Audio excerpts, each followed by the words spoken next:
Hello friends, आज मैं आपके साथ लेके आऊँ इंटरनेशनल इकोनॉमिक्स का एक और टॉपिक। चैप्टर का नाम है वर्ल्ड बैंक और IBRD.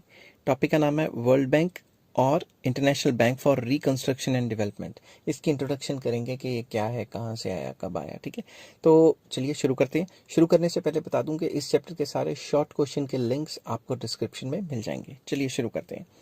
During world war two in year 1944, a decision for establishment of two institutions was taken in a conference held at Bretton Woods in America. America में Bretton Woods में conference हुई और ये decision लिया गया कि world war से निकालने, सेकेंड वर्ल्ड वॉर के जो बुरे असर हैं उससे निकालने के लिए दो इंस्टीट्यूशंस लाए जाएंगे। एक तो आईएमएफ मतलब इंटरनेशनल मॉनेटरी फंड और एक आईबीआरडी मतलब international bank for reconstruction and development. तो मैं जब भी स्टूडेंट्स को पढ़ाता हूँ ये टॉपिक तो मैं कह देता हूँ कि दोनों की इंट्रोडक्शन सेम है, तो एक ही याद करो, दूसरा वही लिख दो। ठीक है। The institutions to be established were IMF and IBRD, जिसको वर्ल्ड बैंक कहा जाता है।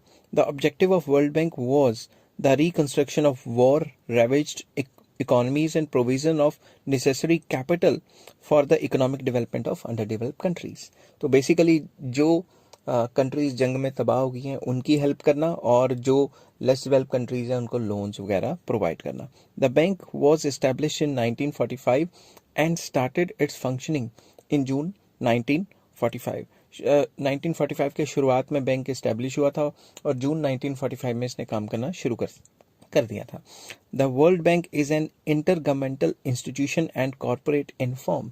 बेसिकली इंटर गवर्नमेंट इंस्टीट्यूशन है, गवर्नमेंट्स के बीच में जो है इसका डायरेक्ट लिंक गवर्नमेंट के साथ होता है। ठीक है। Its capital is wholly owned by its members. जितनी भी इसकी कैपिटल है वो मेंबर्स की होती है। ठीक है, मेंबर्स पार्टिसिपेट करते हैं कैपिटल में और जो भी पैसा इकट्ठा होता है फिर उसको लोन्स के लिए या डिफरेंट पर्पसेस के लिए लगा दिया जाता है।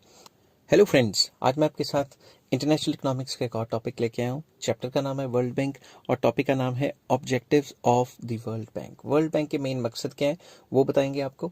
और इस टॉपिक को शुरू करने से पहले बता दूंगा इस चैप्टर के सारे शॉर्ट एंड लॉन्ग क्वेश्चन के लिंक्स आपको डिस्क्रिप्शन में मिल जाएंगे। चलिए शुरू करते हैं। Main objectives of world Bank are as under, discuss किए हैं point wise. Number 1, reconstruction and development.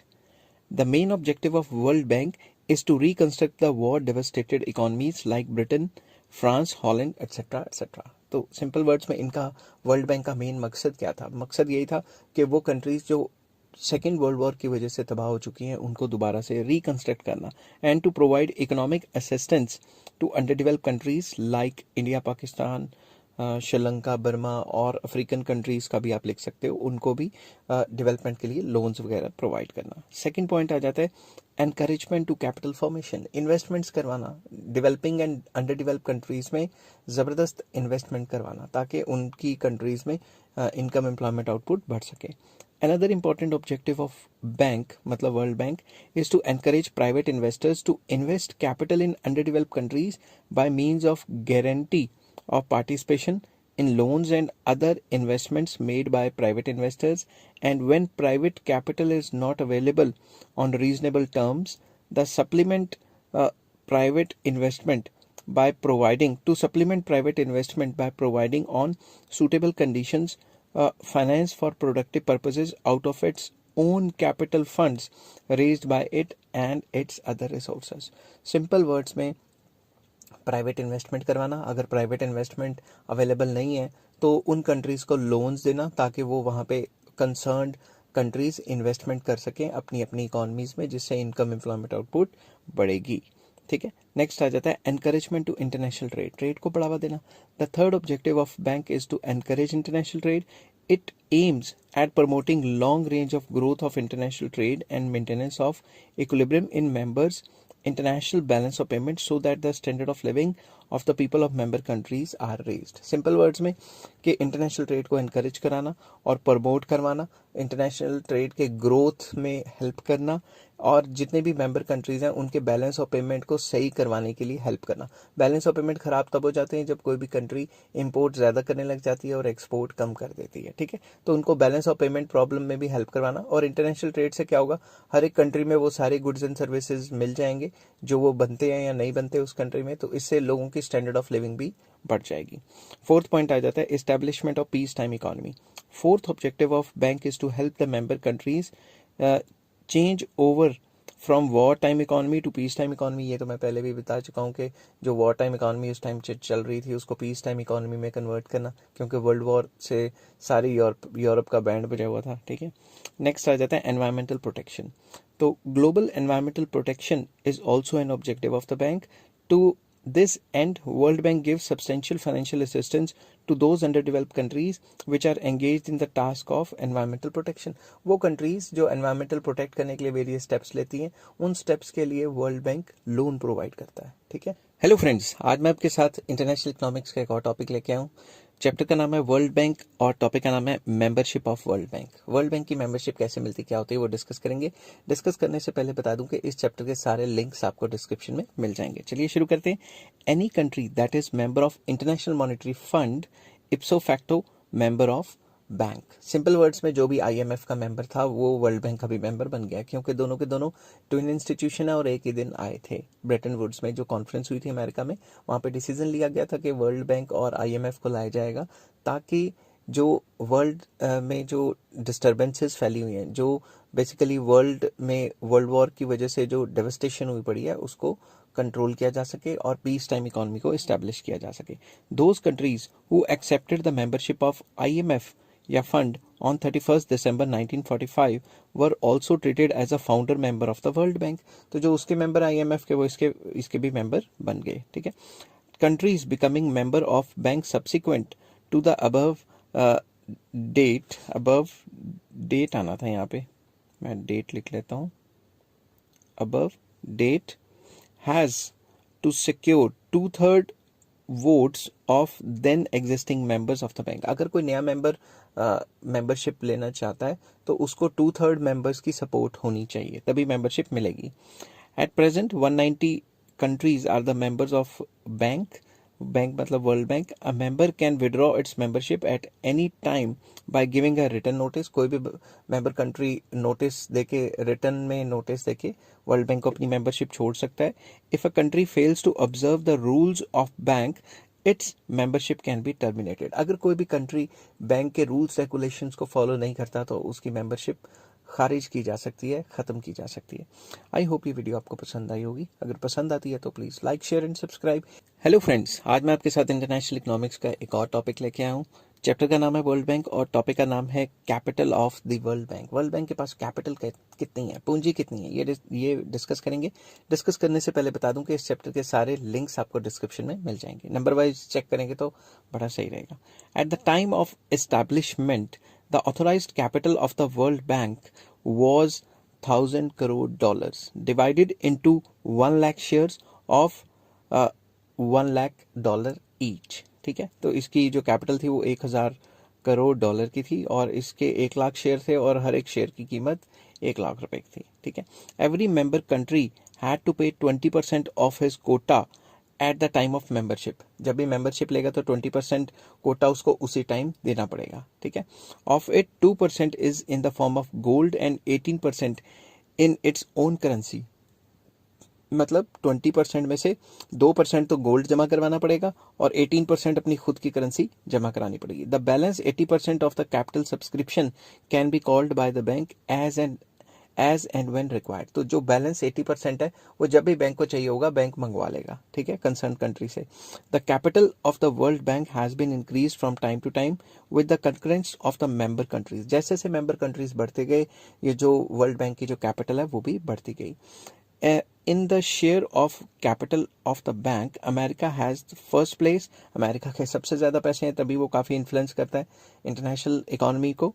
Japan has the second, India has the 8th place। ठीक है, in year 2000 the capital of the bank has been further increase to $18,860 crore and increased to further in 2010 $19,081 crore। और current data मुझे मिला नहीं तो मैं लिख लेता। The member countries contribute their share capital to the bank as follows. तो जो मैंने बताया था उसको मैंने पॉइंट वाइज लिख दिया है कि 2% जो है वो इन the form of gold and US dollar. The world bank utilises this amount freely for granting loans. इसको लोन्स ग्रांट करने में वो इस्तेमाल कर सकता है। 18% of the share capital in the form of own currency.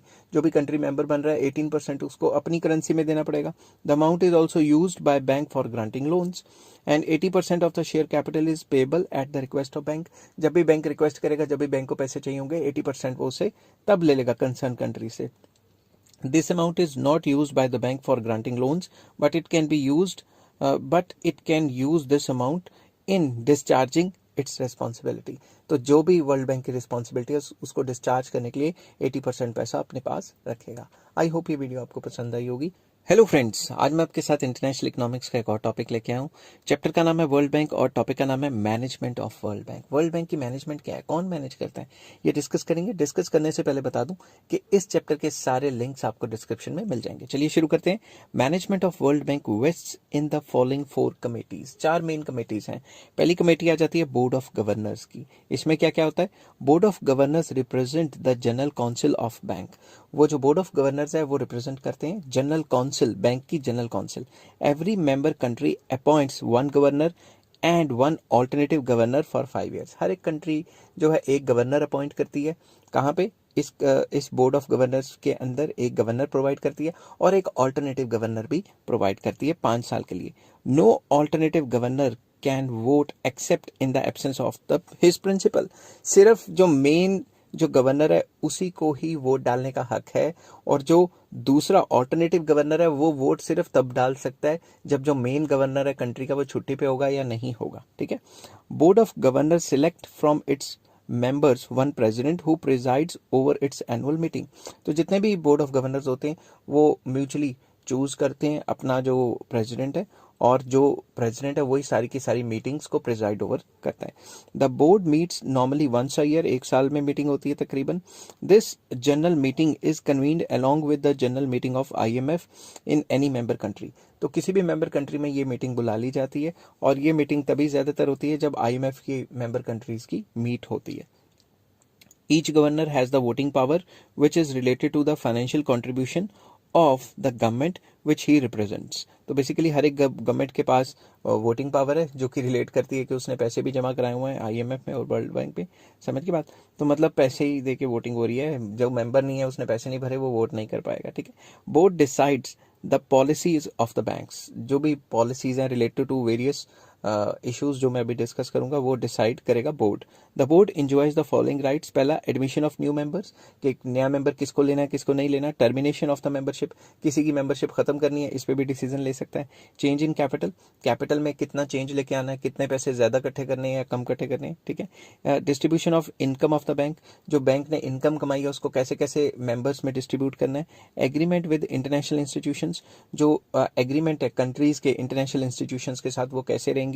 Liquidation of the bank, bank liquidate करेगा तो कैसे करेगा। ये सारी जो डिस्कशंस हैं जो मतलब इन सारे मुद्दों पे डिस्कशन की जाती है। ठीक है। नेक्स्ट आ जाता है बोर्ड ऑफ एग्जीक्यूटिव डायरेक्टर्स। इसमें क्या होता है? Board of executive director consist of 22 members. Of these 5 members have the largest subscription. इसमें 22 मेंबर्स होते हैं जिसमें से 5 मेंबर्स वो होंगे जिसकी लार्जेस्ट सब्सक्रिप्शन होगी। They are USA, Britain, Germany, France and Japan, जिनकी लार्जेस्ट मेंबरशिप है। ये तो होंगे ही होंगे। The remaining are elected from among the other members of the bank.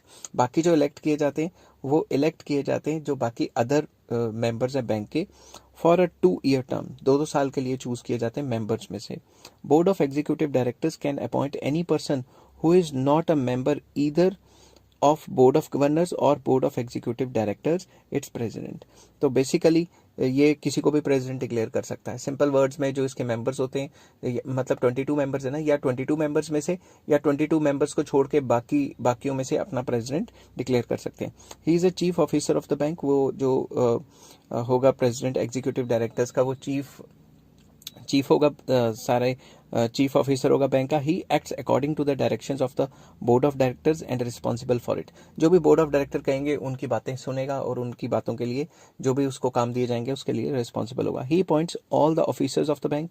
वो ऑफिसर्स को अपॉइंट करता है board of executive director is responsible for day to day life या day to day conduct of the bank's operation. रोजमर्रा के जितने भी काम होते हैं बोर्ड ऑफ एग्जीक्यूटिव डायरेक्टर्स वो सारे काम अपने अंडर लेके काम करते हैं, ठीक है। तो सिंपल वर्ड्स में रोजमर्रा के काम जितने भी होते हैं वर्ल्ड बैंक के वो बोर्ड ऑफ एग्जीक्यूटिव डायरेक्टर करते हैं, ठीक है। नेक्स्ट आ जाता है advisory council. It consist of minimum 7 members, तकरीबन मिनिमम 7 मेंबर्स होते हैं इसमें। Their appointment is made by the board of executive directors. इनकी अपॉइंटमेंट कौन करता है? Board of executive director. Member of this council are expert on different subjects like banking, foreign trade, industry, labour, agriculture etcetera. जो भी इनके member appoint किए होते हैं ये अपनी अपनी फील्ड में एक्सपर्ट होते हैं। कौन कौन सी फील्ड में? जो मैंने यहाँ लिखी हुई है। It meets once a year, एक साल में एक बार मीटिंग लगती है। The council tenders its advice on different issues of the to the bank. तो ये जो काउंसिल बनाई हुई है एडवाइजरी काउंसिल, ये अपने सलाह मशवरे देती है कि भाई इन इश्यूज पे बैंक को काम करना चाहिए। नेक्स्ट आ जाता है loan committee. Whenever the member countries apply for loans, the board of executive directors appoint a loan committee. जब भी कोई मेंबर कंट्री लोन के लिए अप्लाई करता है तो जो बोर्ड ऑफ एग्जीक्यूटिव डायरेक्टर्स है वो अपॉइंट करता है एक लोन कमेटी को। This committee scrutinizes the loan application and give its reports on the proprietary of the loan. Simple words में ये कमेटी डिसाइड करके अपनी रिपोर्ट बनाती है कि इस कंट्री को लोन देना चाहिए या नहीं देना चाहिए। अगर इस कमेटी को लगता है कि बहुत अच्छा काम करेगी लोन से और फुलर यूटिलाइजेशन होगी तो ये रिकमेंड करेगी कि लोन दो। अगर नहीं होगा तो मतलब अगर इनको लगता है कि लोन की यूटिलाइजेशन अच्छी तरीके से नहीं होगी तो ये रिकमेंड कर देगी कि लोन ना दो। बट असलियत में क्या होता है, वो कंट्रीज़ जो अमेरिका या उसके एलाइज वगैरह हैं, जो अमेरिका के पिट्ठू हैं, पिट्ठू मतलब गुलाम टाइप, जो भी अमेरिका करता है वो करना शुरू कर देते हैं, उन कंट्रीज़ को लोन आसानी से मिल जाता है क्योंकि वर्ल्ड बैंक में और आईएमएफ में आपको पता है सबसे बड़ा शेयर किसका है? अमेरिका का है। आई होप ये वीडियो आपको पसंद आई होगी। हेलो फ्रेंड्स, आज मैं आपके साथ इंटरनेशनल इकोनॉमिक्स का एक और टॉपिक लेके आया हूँ। चैप्टर का नाम है वर्ल्ड बैंक और टॉपिक का नाम है funding strategy of world bank. World bank की जो फंडिंग स्ट्रेटजी है वो है क्या, डिस्कस करेंगे शॉर्ट में, और इस चैप्टर के सारे लिंक्स आपको डिस्क्रिप्शन में मिल जाएंगे। चलिए शुरू करते हैं। There are 4 basic objectives of World Bank's funding strategy. क्या क्या objectives हैं? Number 1, to make sure availability of funds in the market, कि मार्केट में फंड्स हमेशा अवेलेबल करवा के रखे, जिसको भी चाहिए उसे लोन मिल सके, जिस कंट्री को चाहिए। To provide the funds at the lowest possible cost to the borrowers through appropriate currency mix when interest rates are expected to rise. तो सिंपल वर्ड्स में जब भी इंटरेस्ट रेट बढ़ने के चांसेस होंगे तब भी मेंबर कंट्रीज को सस्ते रेटों पे लोन प्रोवाइड कराना, और लोन्स में मिक्स करेंसी देगी ताकि उस कंट्री की हेल्प हो जाए। समझ गई बात? मतलब डॉलर भी दे देगी, जो भी टॉप के मेंबर्स हैं उनकी करेंसी में दे देगी। To control volatility in net income and overall loan changes, तो जितनी भी वॉलेटिलिटी है उसको कंट्रोल करना।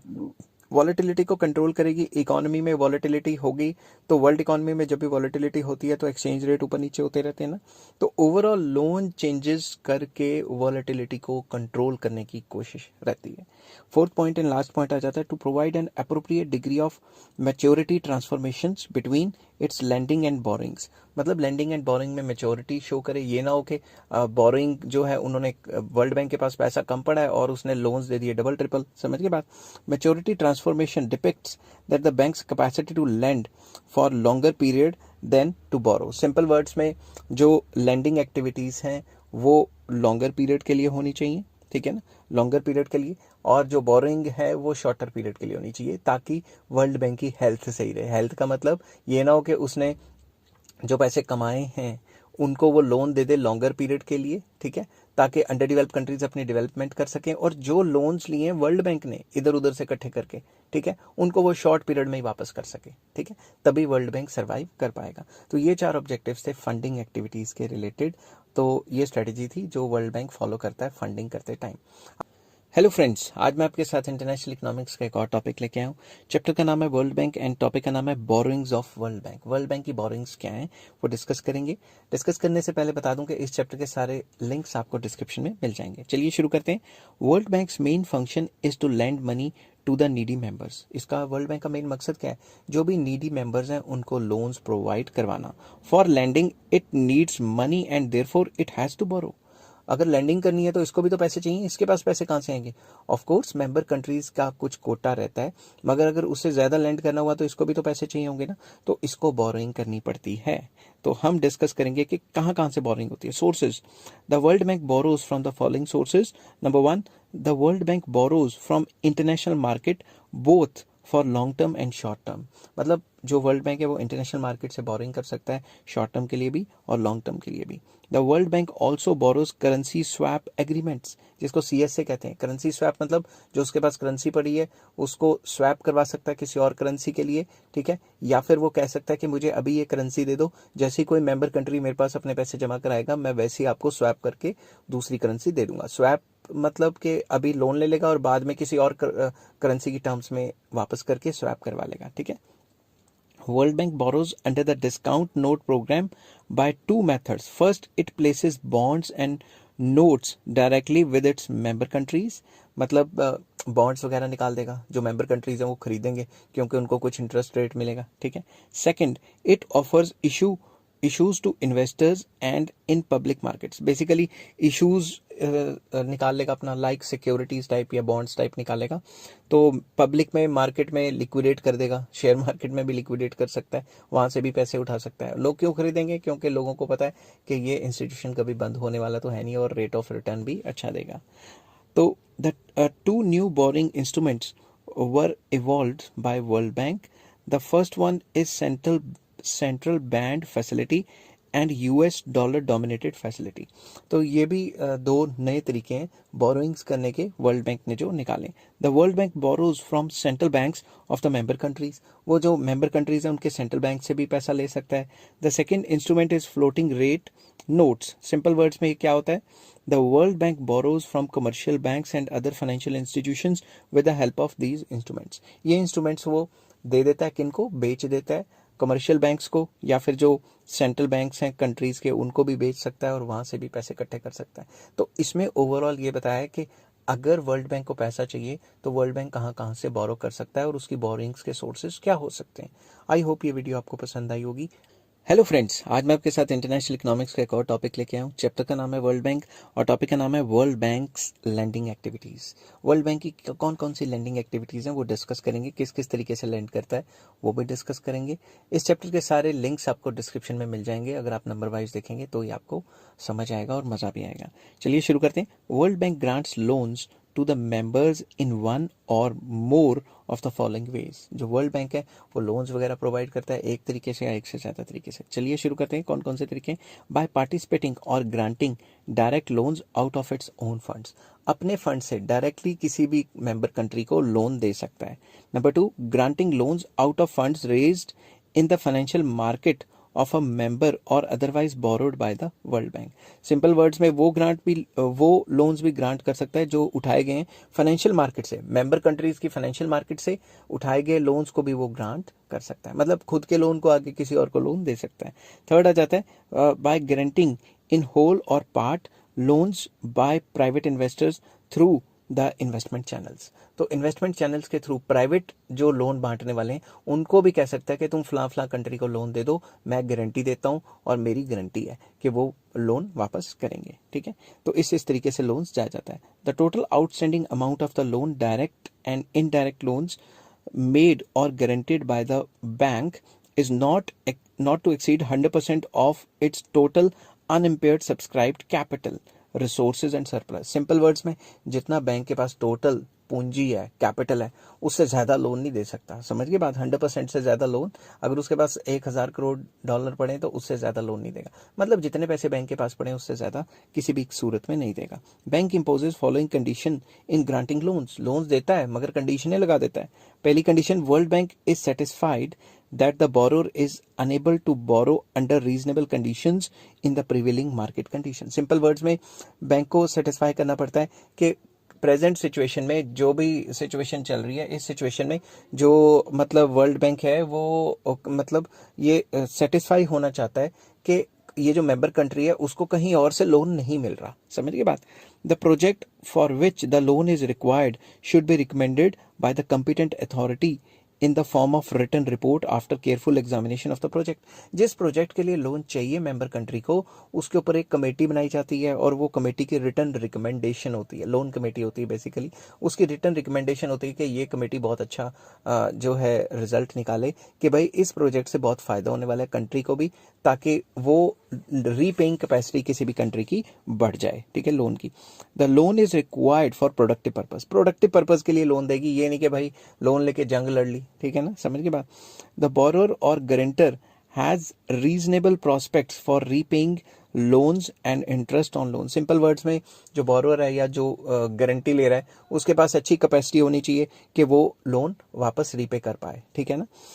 फिफ्थ आ जाता है the project is located on the territory of the member but itself is not a borrower, then the member of its central bank has guarantee the repayment of loan interest on loans and other charges on loan. Simple words में ये बताया गया कि अगर कोई भी project उसकी country में नहीं है मगर किसी और कंट्री में है, तो जो सेंट्रल बैंक है उस कंट्री का वो गारंटी दे के भाई ये लोन वापस कर देगा, अगर गारंटी नहीं देगी तो फिर लोन नहीं मिलेगा। इन 1991 the executive board of bank modified the repayment terms, which includes extension of repayment period from 3 to 5 years for middle income countries and review of repayment terms for middle income countries within 3 years। Basically 1991 में थोड़ा changes आए, 3 to 5 years जो time है वो extend किया गया जो गरीब countries हैं या जो middle income countries हैं, ताकि उनके लिए time को थोड़ा बढ़ाया जा सके ताकि वो loans वापस कर सकें, ठीक है। पहले टाइम कम होता था, अब टाइम थोड़ा बढ़ाया गया। आई होप ये वीडियो आपको पसंद आई होगी, अगर पसंद आती है तो please like share and subscribe. Hello friends, आज मैं आपके साथ इंटरनेशनल इकोनॉमिक्स का एक और टॉपिक लेके आया हूँ। चैप्टर का नाम है वर्ल्ड बैंक और टॉपिक का नाम है facilities provided by world bank. World bank क्या क्या फैसिलिटीज प्रोवाइड करता है वो डिस्कस करेंगे। डिस्कस करने से पहले बता दूंगा इस चैप्टर के सारे लिंक्स आपको डिस्क्रिप्शन में मिल जाएंगे। चलिए शुरू करते हैं। World bank provides the following facilities to member countries. Number 1, structural adjustment facility, जिसको SAF भी कहा जाता है। In order to reduce their balance of payment deficit and maintaining or regaining the economic growth of member countries, the World Bank has introduced structural adjustment facilities in 1985। World bank ने 1985 में structural adjustment facility को launch किया था ताकि member countries की जो balance of payment की problems है वो सॉल्व की जाए और मेंबर कंट्रीज को लोन देके उनकी ग्रोथ और डेवलपमेंट की जाए।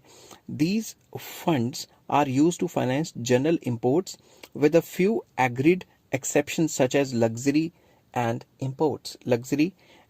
बेसिकली इसमें यह बताया गया कि लोन तो देती थी वो, मगर वर्ल्ड बैंक ये एक्सेप्शन लगा देता था कि तुम्हें लोन लग्जरी आइटम या कुछ रिस्ट्रिक्टेड इंपोर्ट्स के लिए नहीं मिलेगा, ठीक है ना। तो वो रिस्ट्रिक्टेड इंपोर्ट्स की पूरी उनकी लिस्ट होती थी, वो फॉलो करनी पड़ती थी। तो बैलेंस ऑफ पेमेंट को सही करने के लिए बेसिकली हमें लोन दिया जाता था वर्ल्ड बैंक के थ्रू, ठीक है। तो सिंपल वर्ड्स में आप ये भी कह सकते हो कि वर्ल्ड बैंक हमें कहता था कि मैं बैलेंस ऑफ पेमेंट सही करवाने के लिए लोन दे देता हूँ, मगर फलां चीज़ों के लिए नहीं दूंगा। अब जैसे लग्जरी आइटम बाहर से आ रही है उसके लिए नहीं दूंगा, ठीक है ना। कोई कैपिटल गुड्स आ रहे हैं जिससे देश की तरक्की होगी, बड़ी बड़ी मशीनें आ रही हैं, उसके लिए दे देता था, ठीक है। These funds are released in 2 parts and in a series of 5 structural adjustment facilities to the borrowing country. मतलब 2 पार्ट्स में होता था या 5 में होता था, इस टाइप के होता था। अप टू 5 तक किस्तें भी मिलती थी। Generally the bank imposes stiff conditions, ये तो मैंने पहले ही बता दिया, टर्म्स एंड कंडीशंस काफ़ी स्ट्रिक्ट थी। These are also provided to support the programs running from 5 to 7 years। जैसे इंडिया में 5 ईयर प्लान्स होते हैं, हर एक कंट्री में जो प्लान्स होते हैं उनको सपोर्ट करने के लिए भी ये इस टाइप के लोन्स दिए जाते थे, ठीक है। और ये 5 से 7 साल तक किस्तें मिलती रहती थी इनकी। नेक्स्ट आ जाता है enhanced structural adjustment facility, ESF इसको कह देते थे। In order to increase the availability of concessional resources to low income member countries, ESF was established in December 1987। अब जो ऐसी मेंबर कंट्रीज जिसकी इनकम लो है, GDP लो है, सिंपल वर्ड्स में अंडर डेवलप्ड कंट्रीज, उनके लिए कंसेशनल रेट पे लोन देने के लिए ये चीज आगे लाई गई थी। It provides new concessional resources of SDR 6 billion which will be financed, जो कि फाइनेंस किए जाएंगे special loans and contribution from developed and OPEC countries, simple words में लोन्स दिए जाएंगे गरीब कंट्रीज को। और कहाँ से अरेंज किया जाएगा लोन्स को अरेंज किया जा सकता है डेवलप्ड कंट्रीज के थ्रू, या फिर जो ओपेक कंट्रीज हैं मतलब oil producing and exporting countries हैं उनके through. The purpose of for advancing the amount is same, that is reduce, अपना बैलेंस ऑफ पेमेंट को रिड्यूस करना मेंबर कंट्रीज के, और एनकरेज करना ग्रोथ को। अब दिमाग से सोचो, जो गरीब कंट्रीज हैं सिर्फ उनके लिए ये एनहेंस्ड स्ट्रक्चरल एडजस्टमेंट फैसिलिटी लाई जा रही है। The interest rate charge by the world bank is 0.5%, काफी जेन्युइन था इनका rate of interest, which is to be paid in 10 semi-annual installments beginning after 5.5 year of disbursement। जब ये लोन हमें जाएगा 5.5 साल के बाद 0.5% के हिसाब से देना है, और इसकी जो इंस्टॉलमेंट्स हैं हर 6 महीने में एक इंस्टॉलमेंट देनी है।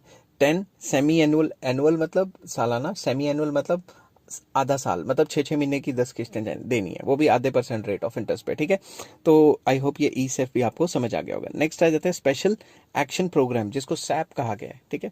Special action programme has been started in 1983 to strengthen the IBRD's ability to assist member countries in adjusting the current economic environment. Simple words में स्ट्रक्चरल एडजस्टमेंट प्रोग्राम भी लाया गया ताकि ये जो IBRD मतलब वर्ल्ड बैंक, IBRD कहते हैं ना, international bank for reconstruction and development, IBRD के जो मेंबर कंट्रीज हैं उनको असिस्ट किया जाए इकोनॉमिक एनवायरनमेंट के हिसाब से। मतलब अगर इकोनॉमिक एनवायरनमेंट को कंड्यूसिव बनाना है तो गरीब कंट्रीज को भी लोन दिया जाएगा। इट हैज 4 एलिमेंट्स, इसके 4 एलिमेंट्स है। पहला element, provide lending for structural adjustment policy changes, export oriented production, full utilisation of existing capacity, maintenance of critical infrastructure. मतलब लैंडिंग इन चीज़ों के लिए की जाएगी जिसमें कि पॉलिसी में चेंजेस लाए जाएंगे, उस वे में लैंडिंग की जाएगी।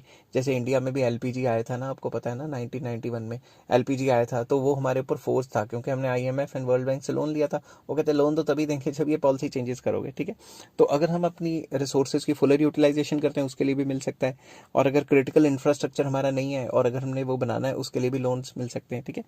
नेक्स्ट आ जाता है to provide timely finance for implementation of high priority projects, के हाई प्रायोरिटी प्रोजेक्ट्स जो हैं उनको टाइमली फाइनेंस चाहिए, वो टाइमली ख़त्म नहीं हो पा रहे, उसके लिए भी लोन दे देती है।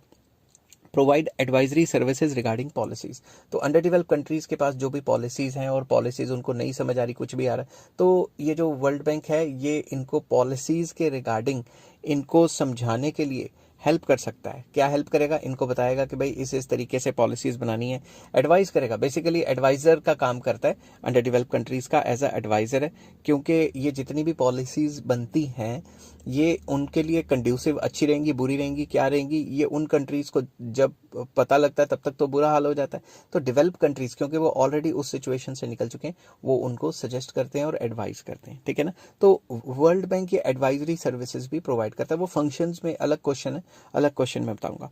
नेक्स्ट आ जाता है enlisting familiar efforts by other donors for fast disbursing assistance. Simple words में जो अदर डोनर्स हैं, अदर डोनर्स मतलब जो भी एक तो मतलब जैसे किसी कंट्री में भूकंप आ गया, बाढ़ आ गया, या कोई ऐसी महामारी आ गई, या फिर कोई फैमिन्स टाइप आ गए, तो जो डोनेटिंग कंट्रीज जो होती हैं, जो डेवलप कंट्रीज हैं, वो अंडर डेवलप कंट्रीज को डोनेशंस तो देती हैं। तो जो डोनर कंट्रीज हैं उनको असिस्ट करना ताकि वो जो दूसरी कंट्रीज हैं, जो गरीब कंट्रीज हैं जिनमें प्रॉब्लम्स हैं, उनको लोन दे सकें। तो उसके बीच में काफ़ी ज़्यादा एफर्ट्स करती है वर्ल्ड बैंक ताकि गरीब कंट्रीज को ऐसी डोनेशंस या ऐसी ट्रांसफ़र पेमेंट्स आसानी से मिल सकें। तो इससे क्या होता है, गरीब कंट्रीज़ का बहुत ज़्यादा फ़ायदा हो जाता है। मगर असल ज़िंदगी में आपको लगता है कि डेवलप कंट्रीज़ कभी गरीब कंट्रीज़ का फ़ायदा करेंगी? ये उनको ज़बरदस्ती के लोन देती रहती हैं और उनको आदी बना देती हैं, ठीक है। For example Pakistan, for example Afghanistan, India ने भी बहुत लोन लिया हुआ है। तो अब लोन लेके करते क्या है, हम आदी बन जाते हैं लोन के ऊपर, हम खुद कुछ करना नहीं चाहते, ठीक है। तो अगर हम खुद कुछ नहीं करेंगे और लोन के ऊपर ही डिपेंडेंट रह जाएंगे, उससे क्या होगा, हमारी इकॉनमी ख़राब होनी शुरू हो जाएगी। बजाय इसके कि हम अपने घर में वो इंडस्ट्रीज़ डेवलप करें, हम वो इंडस्ट्रीज़ अपने घर में डेवलप नहीं करते, हम बाहर वालों पे डिपेंड कर जाते हैं और बाहर का सामान खरीदते हैं।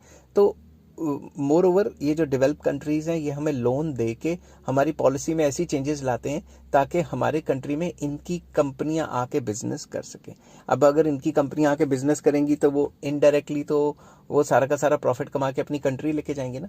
तो सिंपल वर्ड्स में पुराने ज़माने में इंपीरियलिज्म की थ्योरी होती थी कि भाई किसी कंट्री पे जाओ, हमला करो, उसके रिसोर्सेज को निचोड़ो और उन पे राज करो। आजकल क्या है, आजकल है नियो कलोनियलिज्म, मतलब आपको किसी और कंट्री पे जाने के लिए राज करने की ज़रूरत नहीं है। आप उस जगह जाके अपनी कंपनियां छोड़ दो, पहले उनको कर्जाई बना दो ताकि वो मना ना कर सके, फिर अपनी कंपनियां छोड़ दो, पेप्सी, कोक, मैकडी, पिज़्ज़ा हट, ये सारी छोड़ दो। उससे क्या होगा, उससे ये सारा का सारा काम तमाम हो जाएगा। ठीक है। हेलो फ्रेंड्स, आज मैं आपके साथ इंटरनेशनल इकोनॉमिक्स का एक और टॉपिक लेके आऊँ। चैप्टर का नाम है वर्ल्ड बैंक और टॉपिक का नाम है other activities of world bank. World bank की बाकी एक्टिविटीज़ क्या है, लोन तो देता ही है, बाकी क्या काम करता है वो शुरू करेंगे। शुरू करने से पहले बता दूं कि इस चैप्टर के सारे लिंक्स आपको डिस्क्रिप्शन में मिल जाएंगे। In addition to lending activities, the world bank also undertakes the following activities. कौन कौन सी एक्टिविटीज़? पहला, ट्रेनिंग। ये गरीब कंट्रीज़ के जो ऑफिशियल्स होते हैं उनको ट्रेन करता है। ठीक है ना। In 1956 world bank set up a staff college to provide training to senior officials of the member countries. Staff college बनाया गया था जिसमें जो सीनियर ऑफिशियल्स हैं, जैसे सेंट्रल बैंक होता है हर एक कंट्री में, उसके जो ऑफिशियल्स हैं उनको ट्रेनिंग वगैरह देना। पॉलिसी मेकर्स जो हैं, उनके जो मेन बंदे हैं, ब्यूरोक्रेट्स वगैरह, उनको ट्रेनिंग देना। The institute helps the officials in improving the management of their economies and to increase efficiency of their investment programs। वो उनको सिखाते हैं उधर कि भाई किस तरीके से तुमने अपनी कंट्री की एफिशिएंसी बढ़ानी है और इन्वेस्टमेंट की बेस्ट यूटिलाइजेशन कैसे करनी है। World bank also organises seminars in different countries of the world in cooperation with the regional institutes. जो भी रीजनल इंस्टीट्यूट्स हैं या यूनिवर्सिटीज़ हैं, उनके साथ कोलैबोरेट करके टाइम टू टाइम सेमिनार लगाता रहता है वर्ल्ड बैंक। नेक्स्ट आ जाता है technical assistance. World bank also provides technical assistance to its member countries. Member countries को टेक्निकल हेल्प भी प्रोवाइड करता है। This includes number 1 engineering related, मतलब इंजीनियरिंग रिलेटेड कुछ काम है, कोई पुल बनाना है, कोई डैम बनाना है, कोई इस तरीके से बनाना है, और कंसर्न कंट्री काफ़ी गरीब है और उसको वो चीज़ें नहीं पता, तो उनको उस वे में गाइड करेगा। It includes the feasibility studies, engineering design and constructive supervision. जो भी गरीब कंट्रीज़ हैं उनके पास अगर ये चीज़ें नहीं हैं तो उनको इंजीनियरिंग रिलेटेड भी हेल्प प्रोवाइड करता है। Institution related, it includes diagnostic policy, institutional studies, management support, training, etcetera etcetera. तो अगर इंस्टीट्यूशनल चेंजेस लेके आने हैं या फिर क्या कहते हैं मैनेजमेंट सपोर्ट सिस्टम देना है या ट्रेनिंग करनी है, को इस टाइप की चीज़ें भी गरीब कंट्रीज़ या अंडर डेवलप कंट्रीज़ को प्रोवाइड करता है world bank. The primary way of providing technical assistance is through loans made for supervision. Simple words में जो लोन देगा उसकी सुपरविजन करेगा कि भाई तुमने यहाँ खर्च करना है, इतना खर्च करना है, ऐसे खर्च करना है, इम्प्लीमेंटेशन कैसे करनी है। इंजीनियरिंग सर्विसेज प्रोवाइड करेगा, एनर्जी पावर के रिलेटेड या ट्रांसपोर्ट के रिलेटेड सारी की सारी गाइडेंस देगा। असली ट्रेनिंग तो वही है ना। इन 1975 world bank created project preparation facility, जिसको पीपीएफ भी कहा जाता है, for meeting gaps in projects preparation and for institution building. कि जो भी इंस्टीट्यूशंस हैं, जो भी हमने प्लान्स बनाए हैं या जिस लिए लोन लिया है, उससे रिलेटेड जो इंस्टीट्यूशंस है वो किस तरीके से काम करें ताकि जिस चीज़ के लिए लोन लिया है वो चीज़ 100% हो पाए। ठीक है। The world bank also acts as executing agency for project financed by united nation development programme. तो जो भी यूनाइटेड नेशन डेवलपमेंट प्रोग्राम, जिसको यूएनडीपी कहते हैं, जो भी वो कहता है कि प्रोजेक्ट बनाओ या प्रोजेक्ट के लिए कहता है, उसको फाइनेंस वर्ल्ड बैंक ही करता है। थर्ड आ जाता है inter organisational cooperation. Inter organisational cooperation में ये है कि वर्ल्ड बैंक के नीचे कई ऑर्गेनाइजेशंस हैं, उनकी भी कॉपरेशन करवाता है। ठीक है। World bank is also engaged in inter organisational cooperation. It is based on formal agreement between it and international organization, जैसे UNESCO, WHO, UNEP, international labour organization, et cetera et cetera. इन सबको लोन्स प्रोवाइड कराता है और इन सब के साथ कॉपरेट करता है। समझ की बात। नेक्स्ट आ जाता है इकोनॉमिक एंड सोशल रिसर्च करवाता है। ठीक है। इन 1983 world bank established a research policy council, जिसको आरपीसी कहते हैं। It provides leadership in the guidance देता है। ठीक है। इन द गाइडेंस, मैंने गाइडेंस 2 बार लिख दिया, यहाँ 2 बार नहीं लिखना था।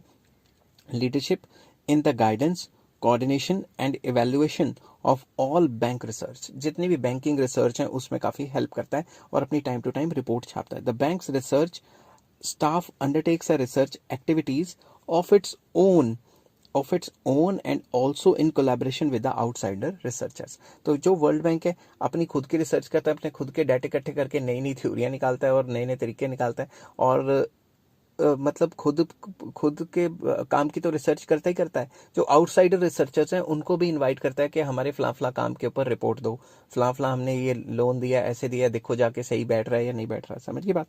नेक्स्ट आ जाता है ऑपरेशंस इवैल्यूएशन, जो भी ऑपरेशन के लिए लोन दिया टाइम टू टाइम उसको इवैल्यूएट करता है। World bank has set up operations evaluation department, जिसको OED कहते हैं, to help borrowers in post evaluation of bank assisted projects. जो भी बैंक ने जो प्रोजेक्ट्स असिस्ट किए हैं उनको देखने के लिए कि ध्यान से चल रहा है, काम सारा अच्छा चल रहा है, ये ना हो कि लोन दे दिया और बाकी इधर उधर ना उड़ा दे कहीं, ठीक है ना। तो जितने भी मेंबर कंट्रीज हैं उसमें क्या होता है, members of borrower staff visit this department for seeking help in the preparation of project completion report. तो बेसिकली जो भी प्रोजेक्ट होता है उसमें हेल्प करता है टाइम टू टाइम, और ये देखता है कि जो प्रोजेक्ट कंप्लीशन रिपोर्ट है वो एज सुन एज पॉसिबल जो बोरोवर कंपनी है उसने वर्ल्ड बैंक के पास डिपॉजिट करवानी होती है। नेक्स्ट आ जाता है सेटलमेंट ऑफ डिस्प्यूट्स। ये भी आपको पता है कि जितने भी डिस्प्यूट्स हैं उनको सेटल करने की कोशिश करता है बिटवीन द कंट्रीज, ठीक है, और organisations. World bank has set up international centre for settlement of investment disputes, जिसको ICSID कहते हैं, between states and Nations and other states. मतलब कंट्रीज के बीच में अगर कोई इन्वेस्टमेंट का पंगा पड़ गया तो उसको सॉल्व करवाएगा। World bank has successfully mediated in solving many international disputes such as river water dispute between India and Pakistan and Suez canal dispute between Egypt and UK, etcetera etcetera. तो वर्ल्ड बैंक क्या करता है, investment के related disputes या फिर और कोई related disputes जो है वो डिस्कस करता है, और इंटरनेशनल कोर्ट ऑफ जस्टिस में ये सारी चीज़ें डिस्कस की जाती हैं। अब ये इंटरनेशनल कोर्ट ऑफ जस्टिस क्या होता है ये भी मैं बताऊंगा, मगर ये कॉन्सेप्ट है इंटरनेशनल लॉ का, तो मैं इंटरनेशनल लॉ में डिस्कस करूंगा ये, ठीक है। तो आई होप ये वीडियो आपको पसंद आई होगी। अगर पसंद आती है तो please like, share and subscribe. Hello friends, आज मैं आपके साथ इंटरनेशनल इकोनॉमिक्स का एक और टॉपिक लेके आया हूँ। चैप्टर का नाम है वर्ल्ड बैंक एंड टॉपिक का नाम है functions of the world bank. World bank के मेन फंक्शंस क्या थे वो डिस्कस करेंगे इस वीडियो में, और डिस्कस करने से पहले बता दूं कि इस चैप्टर के सारे लिंक्स आपको डिस्क्रिप्शन में नंबर वाइज मिल जाएंगे। नंबर वाइज पढ़ेंगे तो बहुत अच्छा लगेगा आपको, ठीक है। चलिए शुरू करते हैं। World bank in collaboration with its associates like international development association, जिसको IDA भी कहा जाता है, इंटरनेशनल फाइनेंस कॉरपोरेशन, जिसको IFC कहा जाता है, and multinational investment guarantee agency performs diverse functions. जो वर्ल्ड बैंक है ये in collaboration with other financial institutions काफ़ी अच्छा काम करता है, और क्या क्या काम करता है वो मैं नीचे डिस्कस करूंगा। Its main functions are as under. Number 1, to advance loans. ये सबको पता है कि वर्ल्ड बैंक लोन्स देता है, ठीक है। Main functions of world bank is to advance loans to member countries और to private entrepreneurs on the guarantee of their governments for productive purposes. अब यहाँ ध्यान से समझना, वर्ल्ड बैंक लोन्स प्रोवाइड कराता है मेंबर कंट्रीज की गवर्नमेंट्स को और मेंबर कंट्रीज के प्राइवेट इंस्टीट्यूशंस को। ध्यान से समझना, प्राइवेट इंस्टीट्यूशंस को, और गारंटी कौन देती है, गवर्नमेंट। अब आपके कंट्री में जो भी बड़ी बड़ी कंपनियां हैं, जो बहुत बड़ी कंपनियां हैं, वो आप देख सकते हैं, अगर उनको वर्ल्ड बैंक ने थ्रू अपने किसी इंस्टीट्यूशन के थ्रू लोन दिया है तो गारंटी किसने दी है, सरकार ने। तो अब आप खुद सोचो, जो बंदे सरकार में हैं वो अपने जान पहचान वालों की बड़ी बड़ी कंपनियों को लोन दिला देते हैं और सरकार की गारंटी ले लेते हैं। कल को वो पॉलिटिकल पार्टी चाहे पावर में हो या ना हो, गारंटी तो सरकार ने दी है ना, तो बर्डन और लाइबिलिटी तो सरकार के ऊपर ही हुई ना, सरकार के ऊपर हुई और देश के ऊपर हुई, चाहे वो पॉलिटिकल पार्टी आज है या नहीं है। तो यहाँ पे फ्रॉड काफी होने के चांसेस रहते हैं। These loans are advance through the medium of central bank of the country. मतलब लोन्स जब भी जाएंगे वो सेंट्रल बैंक के थ्रू ही जाएंगे, समझिए बात। तो सेंट्रल बैंक और गवर्नमेंट बीच में वो बिचौली बन गई। अगर प्राइवेट सेक्टर को किसी कंपनी को लोन देना है तो उसी की गारंटी होगी। World bank gives loans for short periods and long periods. It mainly advances 3 types of loans. Number 1, direct loan. It either gives loan out of its own fund or itself borrows in open market and gives the proceeds to the member countries as a loan. या तो वो अपने खुद के fund में से loan देती है या मार्केट में से लोन उठाती है और किसी मेंबर कंट्री को दे देती है। नेक्स्ट आ जाता है guarantee loans. It gives guarantee to private investors and thus help them to give loans to member countries. तो सिंपल वर्ड्स में जो प्राइवेट इन्वेस्टर्स होते हैं वो उनको गारंटी देती है कि भाई तुम क्या कहते हैं, लोन दे दो, जो भी कंट्रीज हैं उनको लोन दे दो, तुम्हें विद रेट ऑफ इंटरेस्ट पैसे दिलवाने की गारंटी मेरी, ठीक है। नेक्स्ट आ जाता है joint loans. The bank advances loans in collaboration with other commercial banks. तो बैंक अदर कमर्शियल बैंक्स के साथ कोलैबोरेट करके भी लोन्स प्रोवाइड करा देते हैं। जॉइंट लोन्स मतलब आधा पैसा हो गया वर्ल्ड बैंक का, आधा पैसा हो गया किसी बैंक का या किसी और इंस्टीट्यूशन का। The debtor country has to repay the loan either in gold और in the currency of creditor country. जिस कंट्री ने कर्जा लिया है उसको कर्जा वापस करना पड़ेगा या गोल्ड की टर्म्स में या जिस कंट्री से कर्जा आया है उसकी टर्म्स में, उसकी करेंसी में, ठीक है। नेक्स्ट आ जाता है technical assistance. Technical help provide करता है डेवलपिंग कंट्रीज और अंडर डेवलप्ड कंट्रीज को world bank. World bank also provides technical assistance to member countries. It is of two kinds. ये जो हेल्प है ये दो काइंड्स की होती है। One relates to development of plans या डेवलपमेंट प्लान्स, कैसे कैसे प्लान्स को डेवलप करना, किस तरीके से प्लान चलेगा। And the other to the study of economies, के इकोनॉमीज की स्टडी करना, ठीक है, और उनका एनालिसिस करना और कैसे कैसे हम इकोनॉमी को इम्प्रूव कर सकते हैं, इस चीज़ की स्टडी के लिए उनकी टेक्निकल हेल्प करता है गरीब कंट्रीज की।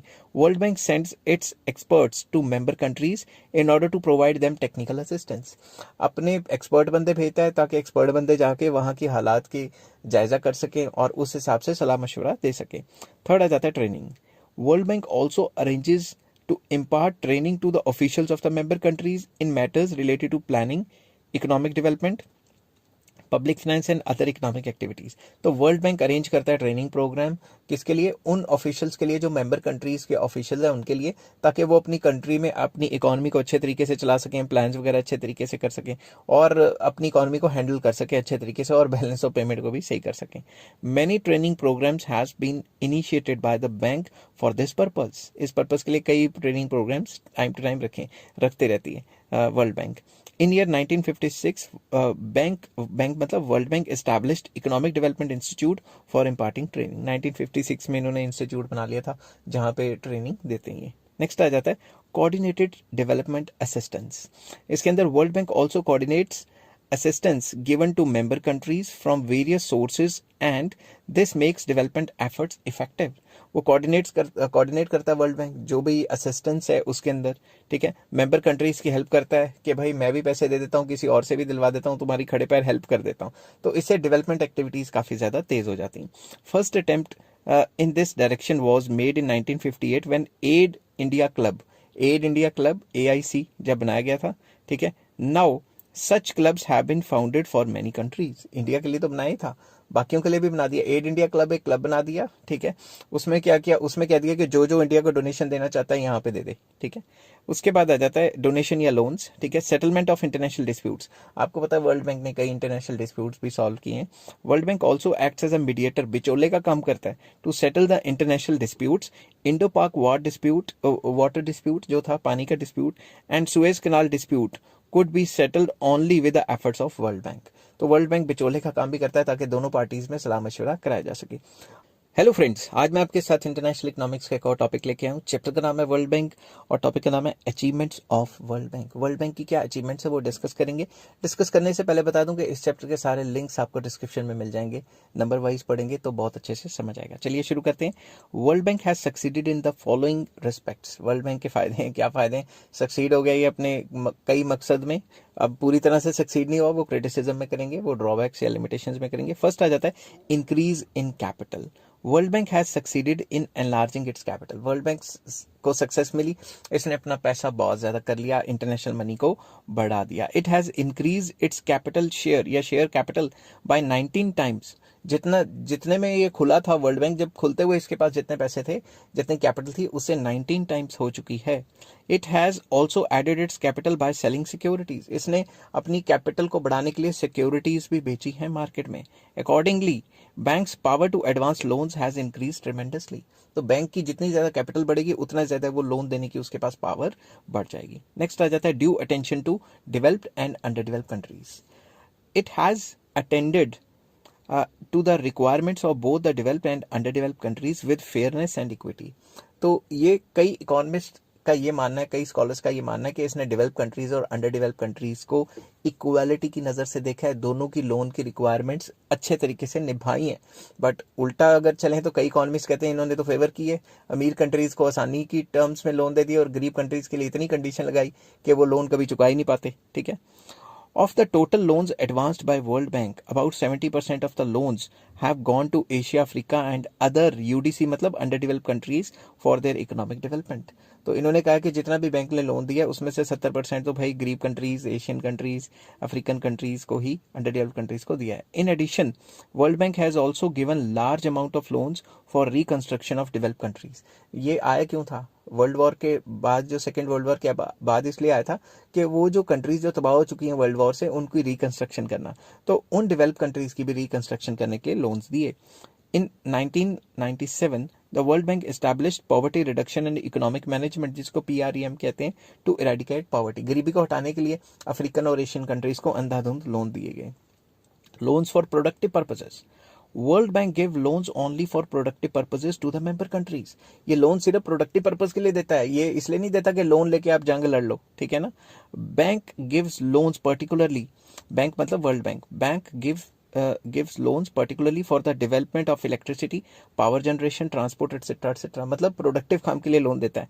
The reason being that for the economic development of the country, these facilities are must। In facilities को अच्छा होना पड़ेगा अगर किसी भी देश ने तरक्की करनी है तो। In the absence of these items of infrastructure, no underdeveloped country can develop economically। अगर किसी भी कंट्री में ये इंफ्रास्ट्रक्चर ही अच्छा नहीं होगा तो डेवलपमेंट कैसे होगी। However, these projects need huge capital investment। In projects में काफ़ी ज़्यादा पैसा चाहिए होता है, सड़कें बनाने में, इलेक्ट्रिसिटी के ऊपर खर्च करने में, ठीक है, तो मतलब उसे जनरेट करने में। Under developed countries are short of capital, hence without the help of world bank they can not go ahead with the programme of economic development.